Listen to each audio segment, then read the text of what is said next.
બોટાદ શહેર help group દ્વારા મામલતદાર કચેરી અને બોટાદ નગરપાલિકાના સહયોગથી ઈ-કેવાયસી કાર્યક્રમ યોજાયો.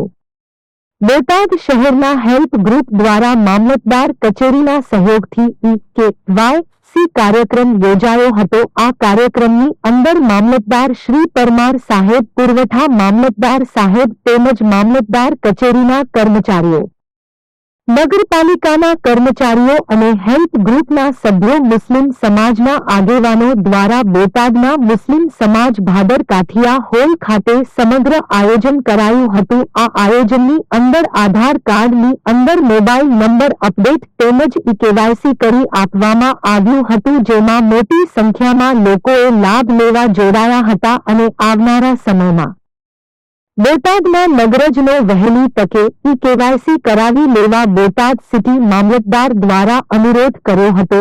બોટાદ સિટી મામલતદારના અધ્યક્ષ સ્થાને ઈ-કેવાયસી કાર્યક્રમ યોજાયો. કાર્યક્રમની વધુ માહિતી પ્રમુખ શ્રી મુબારકભાઈ માકડ દ્વારા અપાઈ હતી. હાફિઝ મોહસિન.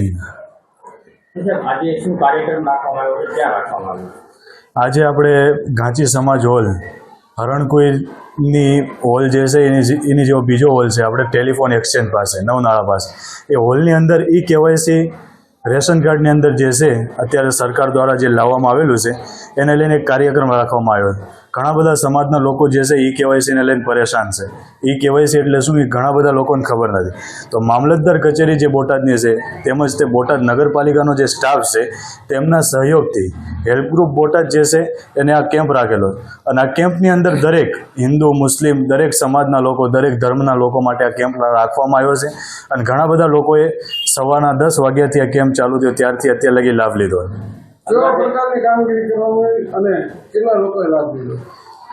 અંદાજે સવારે 10 વાગ્યાથી ચાલુ થયું, અત્યારે 5 વાગો આવ્યા, એ 5 મિનિટ પણ રાહત નથી રહી. ઘણા બધા લોકો હિન્દુ, મુસ્લિમ સમાજ રેશન કાર્ડની અંદર ઈ-કેવાયસી જે અત્યારે સરકાર દ્વારા લાવવામાં આવ્યું છે કે જો ઈ-કેવાયસી નહીં હોય તો આવનારા સમયની અંદર સરકારી જે યોજનાઓ હશે જે છે જેનું કેવાયસી ના એ લોકો વંચિત રહેશે.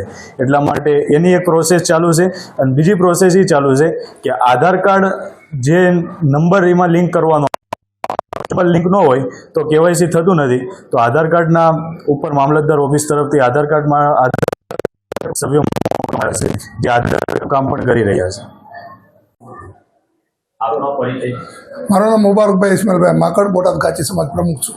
આજનો જે કેમ્પ છે કેમ્પ બારામાં થોડું જણાવજો. આજે કેમ્પ મામલતદાર કચેરી, નગરપાલિકા તથા અમારા હેલ્પ ગ્રુપના સહયોગથી જે આ બોટાદ ભાદરકટિયા ઘાંચી સમાજ હોલ ખાતે રાખવામાં આવેલ, તેમાં સવારના 10 વાગ્યાથી મામલતદાર ખુદ પોતે આવીને અહીંયા બેઠેલા, તેમની દેખરેખ નીચે પણ આજે આ કાર્યક્રમ શરૂ કરવામાં આવ્યો. ત્યારબાદ સવારમાં હજારોની સંખ્યામાં લોકોમાં જે અમે જાહેરાત કરેલ કે ભાઈ આજે આ કાર્યક્રમ રાખવામાં આવે છે, તો હજારોની સંખ્યામાં લોકો આવેલ અને દરેક પોતાના આધાર કાર્ડ, મોબાઈલ તથા રેશન કાર્ડ લઈને આવેલ. પણ જે લોકોના આધાર કાર્ડ લિંક નહોતા તેઓને જે છે એ આધાર કાર્ડ લિંક કરવાનું આવતા તેઓ ઘણા જ પાછા ગયેલ અને મામલતદારશ્રી દ્વારા આજે આધાર કાર્ડનો પણ સાઈડમાં અમને સપોર્ટ આપીને કે ભાઈ થોડું ઘણું કાર્ય થઈ શકે તેમ કરશું. તો આધાર કાર્ડ પણ જે લગભગ 200ની સંખ્યામાં આધાર કાર્ડ અપડેટ કરી અને મામલતદારશ્રીએ ખૂબ જ અમને સપોર્ટ કરેલ.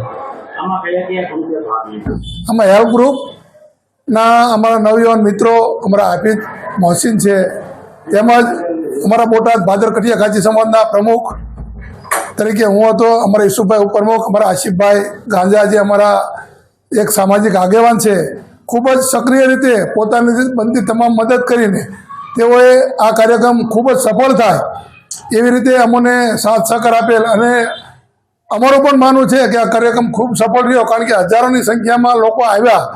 કારણ કે અમારો મુસ્લિમ સમાજ એકલો નહીં પણ દરેક સમાજોના સભ્યો આવી અને એમને આ કાર્યક્રમમાં પોતાના કેવાયસી થઈ જાય અને સરકારશ્રીના આદેશ મુજબ જે તેઓનું કેવાયસી વેરિફિકેશન થાય એ માટે ખૂબ જ મહેનત કરી અને આ કાર્યક્રમ અમે ખૂબ સફળ થયેલ છે.